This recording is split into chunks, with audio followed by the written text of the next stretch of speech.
مصطفیٰ جان رحمت صلی اللہ علیہ وسلم اپنی امتیوں سے بے پناہ محبت کرتے ہیں، اور ایسی تو محبت کہ حضور علیہ السلام نے اگر کہیں پر کسی چیز کا خدشہ بھی ہو نا کہ نقصان پہنچے گئے یا اذیت میری امتی کو پہنچے گی، کہیں پر خدشہ بھی ہو، اگرچہ اذیت یا نقصان یا تکلیف نہ پہنچی ہو، صرف اس نقصان کا یا تکلیف کا خدشہ بھی ہونا، تو نبی کریم صلی اللہ علیہ وسلم نے اپنے امتیوں کو آگاہ فرما دیا کہ یہ تکلیف بھی کسی مومن مسلمان کو پہنچ سکتی ہے، گویا کہ تم اس چیز سے بھی کہ احتیاط سے کام لینا۔ یعنی اتنی تو اپنی امتیوں سے محبت، اتنا تو پیار کہ اگر ابھی تک تکلیف کوئی غم آیا نہیں ہے، مصیبت پہنچی نہیں ہے، یہاں سے تکلیف پہنچی نہیں ہے، آئی نہیں ہے، لیکن صرف خدشہ ہے کہ یہاں سے بھی تکلیف پہنچ سکتی ہے، لیکن نبی کریم صلی اللہ علیہ وسلم نے اپنے ارشاد کے ذریعے سے پہلے ہی آگاہ فرما دیا اگر یہ کام کرنا بھی ہے نا تو اس چیز سے بچنا کہ کسی کو تکلیف نہ پہنچے، کیا ہے تکلیف نہ پہنچے، گویا کہ اس کا مصداق بن گئے۔ نبی علیہ السلام نے کیا فرمایا، من آذا مسلما فقط آذانی ومن آذانی فقط آذان اللہ،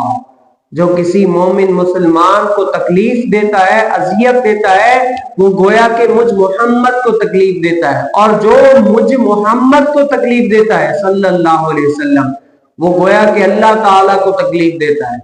اور حضور علیہ السلام نے مسلمان کی علامت نشانی ہی یہ فرمائی ہے کہ مومن مسلمان وہ ہے جس کی زبان اور ہاتھ سے دوسرا مسلمان سلامت رہے۔ اب حضور علیہ السلام کی یہ فرامین اس لیے کہ کوئی مومن تکلیف میں نہ رہے، رنج میں نہ رہے، اور اگر کسی کی وجہ سے کوئی پریشان ہے نا تو وہ مومن اپنے آپ کو نہیں کہہ سکتا، مسلمان نہیں کہہ سکتا۔ حقیقی مومن مسلمان وہ ہے جس سے دوسرا مسلمان سلامت رہے۔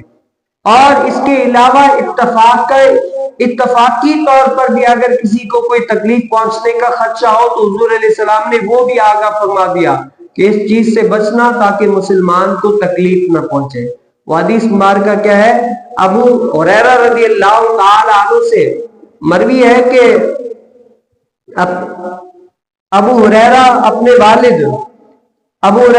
والد حضرت ابو موسیٰ اشعری رضی اللہ تعالی عنہ سے روایت کرتے ہیں کہ نبی کریم صلی اللہ علیہ وسلم نے فرمایا، جو ہماری مسجدوں اور ہمارے بازاروں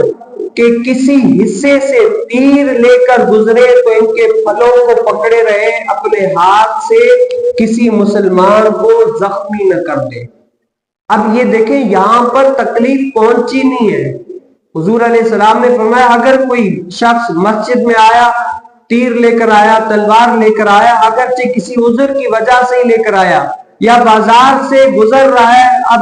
گزرنا ہے وہاں سے تو کیا ہے وہاں پر بھی احتیاط کرے۔ وہ احتیاط کیا ہے کہ احتیاط یہ ہے کہ ایسا پھل پکڑے رہے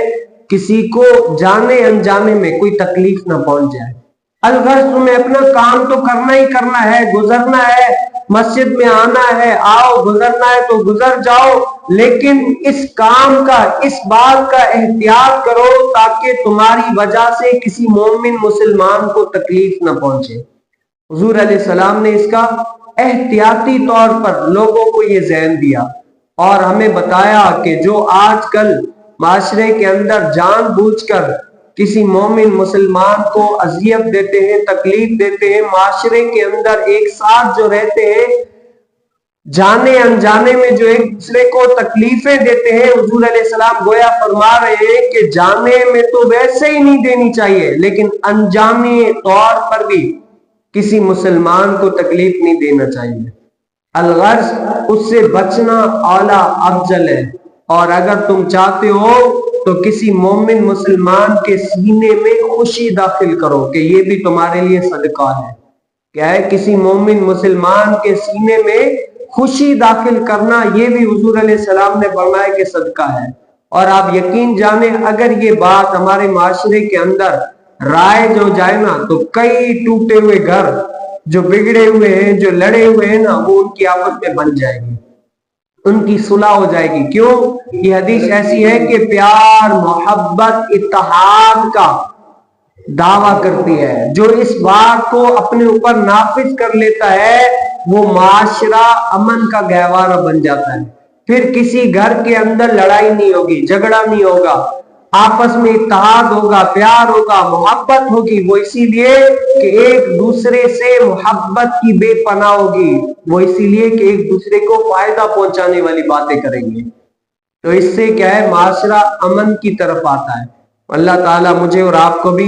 نبی کریم صلی اللہ علیہ وسلم کے اس سنت کے اوپر بھی عمل پیرا ہونے کی توفیق نصیب فرمائے.